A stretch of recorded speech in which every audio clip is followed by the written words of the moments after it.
Welcome to the Sports Latte Talk Show. It's a pleasure to have you tuned in today. I'm your host, Janae Robinson, and my aim is to have you a step ahead in the world of sports. In this series, we'll be talking to people within the fraternity and industry of track and field to hear their views on how they've impacted and how it has inspired them. Now, today we'll be talking about decisions, and we have a special guest named... I'm Vashaun. I'm 18 years of age. I compete in both the 100 meters and 110 meter hurdles. In 2019, I won both events at Champs in Class 2. I became the 110 meter hurdle silver medalist at the Character Games, and I was also a part of the winning team in that year at the Pen Relays.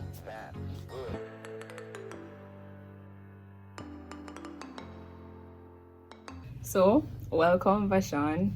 And today we'll be talking about decisions. Seeing that track and field is such a tedious sport, I always tell people that you have to want to do track and field to do it. Why did you choose that sport out of every other sport? And why did you choose to partake in an obstacle race? Like, why hurdles? Primary school sports day, they just call us out, see who can run. I got chosen, and from that's where it started. So I'm running at primary champs. I wasn't that fast in it, but yeah. So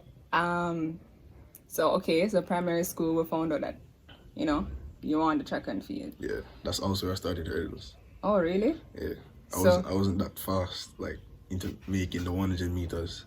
So they just switched me to the hurdles. Yeah. We might insert a clip of you when you just started out, how you looked, and Right.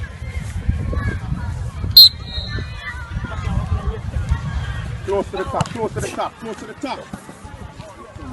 Yeah, so you picked hurdles, and from then it's just been up. Yeah. So we're talking about decisions, guys, and we want to know, within his track and field career, why did he make these certain decisions? So I don't know if some of you guys are familiar with the ISA Boys and Girls Champs. It's a local competition in Jamaica for high school athletes to partake in. It's like a mini Olympics, and as a result he partakes in it, and he's one of those what you call champ stars, and he does the hurdles and he's very good at it. But why is it that you chose to do both hurdles and 100 meters? Because seeing that champs is rounds, why is it that you chose to do heats and semis, and why so much races? Why never just pick one? Plus, you're gonna be on the relay. Like, come on. So, it wasn't really my choice. As the years went by, I got faster and faster. So, I gained a little flat speed. They chose me to run the 100 meters and also the hurdles. So, I also got better at the hurdles, so, yeah. Okay, so when you first were running at Champs, how did you feel with, like, seeing so much competition, like, both at your own school and, like, from other schools? Like, was it more of, how did you gain confidence and how did you feel? Well, I didn't really take it that significantly, to be honest. But, because, I was in class 3, I wasn't really taking it that serious. It was just fun. Just for fun. Yeah. But as the rounds went by and I saw that I had a chance to at least get a medal in finals, that kind of boosted my confidence. Okay, interesting. And that was 2017. 2017. Yeah. So that was class 3, and then you ran 2 years in class 2, right? Yes. I remember us having a discussion in his second year, which, as you guys previously saw in his little, telling you guys about what he won and all sorts of stuff. We saw that he achieved a lot in 2019. And funny enough, I don't think people understand that athletes are humans as well. So they get up early and train, some of them. And and if they don't get up early, they're training till late in the night. They're also going to school and, you know, it's just a lot on the table for someone who at that time was 17 years old. The average 17-year-old goes to school and goes home. But for Vashaun, what was interesting for me is that he had a conversation with me talking about the fact that, yo, this is a lot. You know, so accepting the fact that it was a lot stood out to me, because a lot of people, you know, try to shadow the fact that, you know, they're doing a lot of stuff. So when we had that discussion in 2019, what was going through your head seeing that you were in the spotlight and people were expecting that expectation phase, you know? What was going through your head at that time? I mean, the whole expectation phase, I kind of put a little pressure on me. And also knowing that I had to do the CSEC exams in that year, 2019. Yeah, that kind of put a lot of pressure on me. Yeah, you feel like you have to either make it or you just flop and you don't really want done so fast. Yeah, so, you know? Yeah, that kind of put a little pressure on me, you know. But, I mean, I just did what I had to do. Yeah. So, so you talk about the expectation and going back to that conversation that we had when it was closer to champs now. So we talk about before champs, but closer to champs when you recognize that, yo, these people, I'm training and they're training, you know? Actually, yeah. These people are getting fast. You want us to talk about the 100 first or the hurdles? I mean, anyone is good.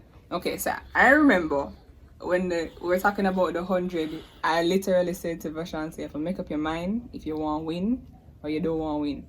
And this is, you can talk to them about that decision phase of, yo, these people fast, but me fast too, you know? Let's talk about how it felt seeing that your competition at that time was Tariq Sennett and Boaji and Krumi, right? And in your head, you feel like you know, fast, so you can win. So what did you, or what was that little, what do you call it? What made you make up your mind that I'm gonna win? I mean, Tariq Sennett and Boaji and Krumi. The competition. Are really fast. I'm telling you.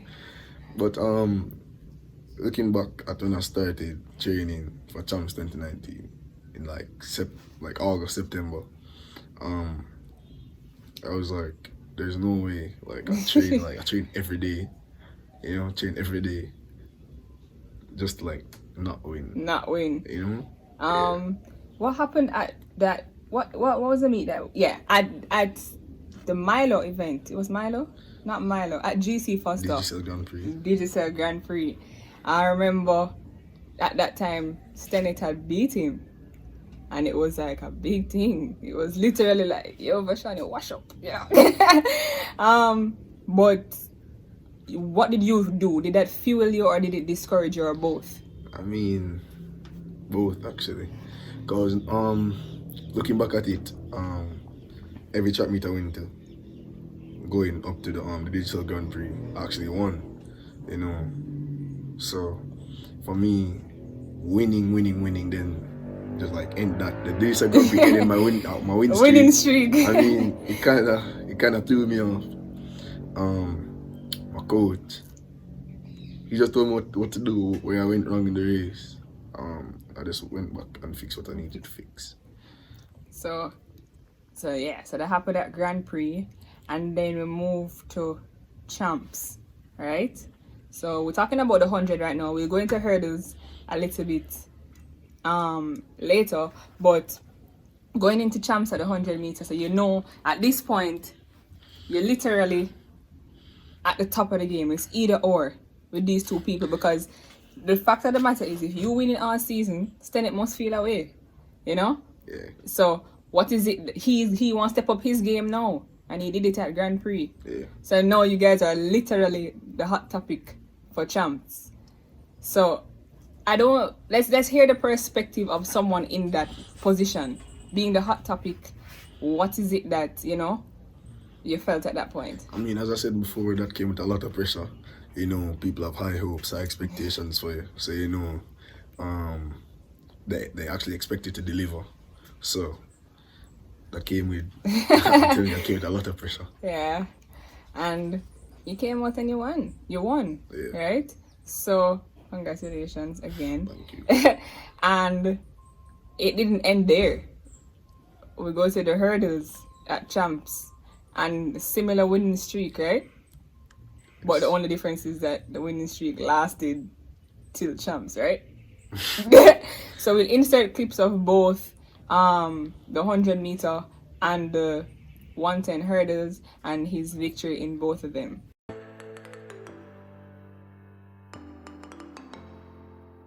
Now, let's talk about more about you as an athlete, right? Day-to-day life as a student athlete specifically, right? What are the things that you have to make up your mind to get done so you can be successful? And is track and field something that you see yourself continuing long term, or is it something that you'll just go college and then after you finish? I mean, day to day, have to get up, go to my classes, do what I need to do in school after training, and yeah, of course, I see myself doing track and field as a career. Well, that's what I want to do, but Lord will. Yeah. So this is all local events, and people don't know. Say it's a big deal, You travel and everything. So, character games.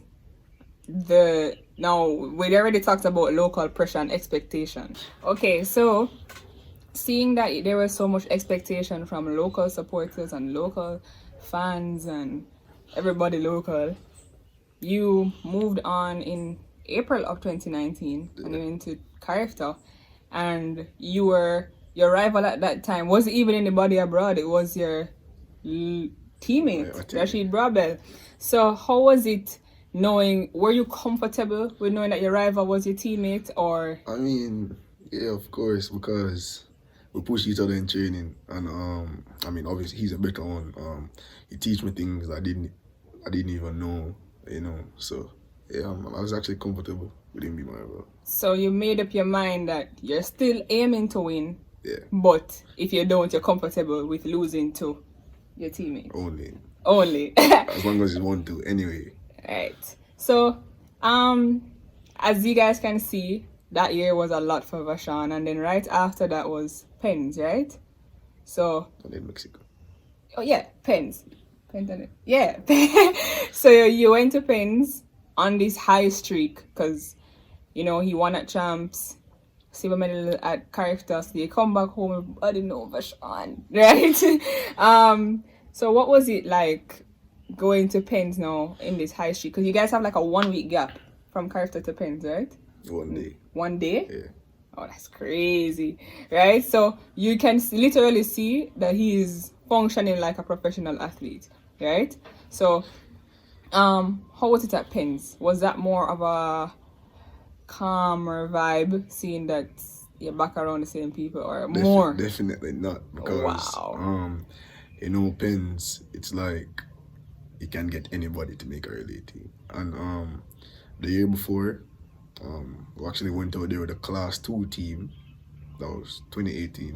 Went out there with a class 2 team, and I think we came 4th. So that kind of gave us a little, with some additions to the team, that kind of gave us a little, a little boost. Yeah. And boosted all of our confidence. And yeah. So who was on that team? It was Rashid, to me, to Javari, to Kavian. And you guys won. Yeah, so you literally had a year full of success. And a lot of times people see success and say, yeah man, him can get up tomorrow and win. What is the preparation that you literally have to make up your mind to get up every day and do this? Not because you like it, but because you love it, right? And what pushes you to continue doing track and field? I mean, sometimes you get up and you know what you have at training today. Duck it. Yes, I know. I don't want to go, but it's it. You have to do it. I mean, what kind of pushes me, my family, my mom, my dad, my grandma, they've always been there for me. So I decided to make them proud. I mean, in anything I do. Yeah. And it's so funny, we can speak about it from one perspective of a person who knows how success feels. So success drives them for more success. But what can you say to people who don't know what success feels? Or what do you define as success? Because it can literally be the small things. It can literally be a time improvement in training. It may not be a champ's medal. Yeah. But what can you say to those people who don't know what that big success feels with all of the light on you? You literally have to be on your P's and Q's because you're being, you're representing yourself. You're a brand, right? So what is it you have to say to those people? I mean, just keep pushing. I mean, you see, in this time, COVID-19, I mean, a lot of people stop doing what they do because of all this. Just keep pushing. Like, it don't matter. Just keep going. So training right now, right? Track and field right now is at a still, and we don't know what's going to happen. Sometimes we get some hope, sometimes we get some discouragement. But do you feel like even if there isn't a major competition, you still be doing track and field, like just training, getting up, keeping active? I mean, yeah, because you don't want to be too behind, Because you don't know when they can just say ready. Exactly, yeah. So training right now is good. It's going good.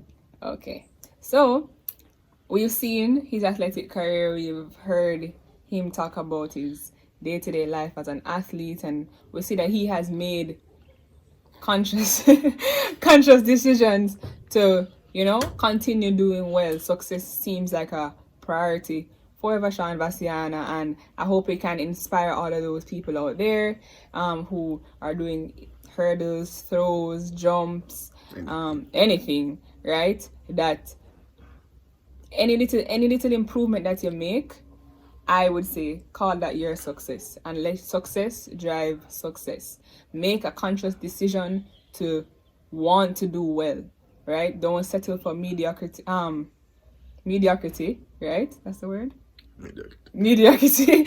Yeah, don't settle for mediocrity, because at the end of the day, who wants to be mediocre, right? Vashaun, Vascianna made the conscious decision to get up every day, train.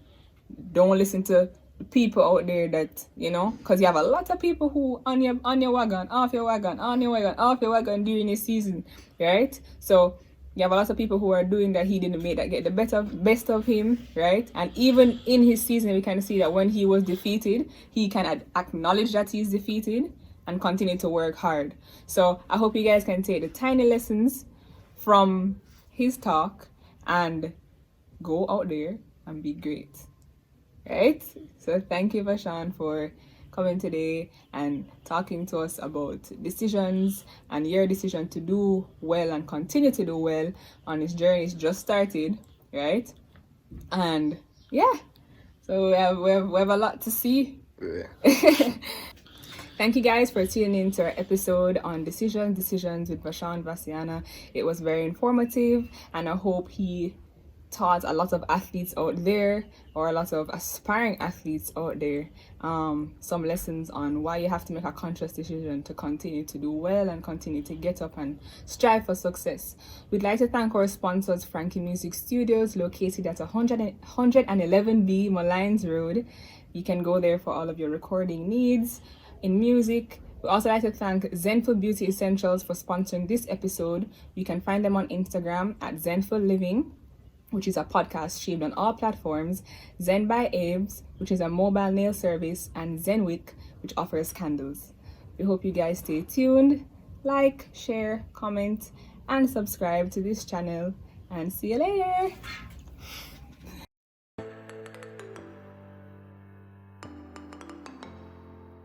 Okay guys, so this is a bonus feature. We have Vashaun, Vascianna with us, and we have 2 glasses of cranberry juice, healthy lifestyle.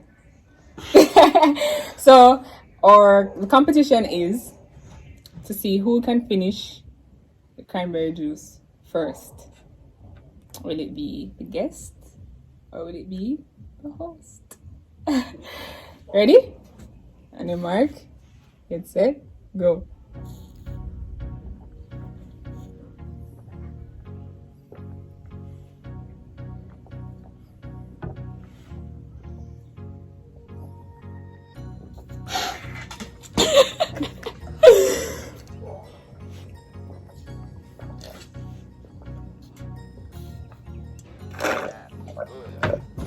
Oh no, come on. Well, Vashaun won. Congratulations, Vashaun. Yeah. Anyway, see you guys later.